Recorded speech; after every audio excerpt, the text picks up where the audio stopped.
Hello everyone! In this video tutorial, we will guide you on how to remove duplicates in Google Sheets. So, let's dive right in.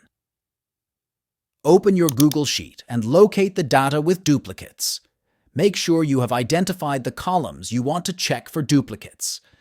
Highlight the entire data range you want to analyze.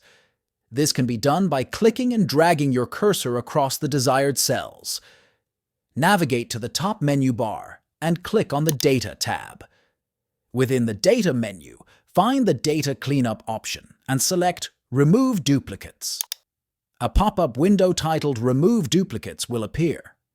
Check the box next to Data has header row if the first row of your data contains column labels. This ensures the header row isn't removed during the process.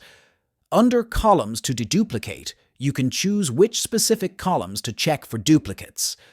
By default, all columns within the selected range will be checked. Once you've selected your options, click the Remove Duplicates button at the bottom of the window. And there you have it. By using this method, you can remove duplicates in Google Sheets. If you find this video helpful, don't forget to subscribe to our channel for more tutorials. Thanks for watching.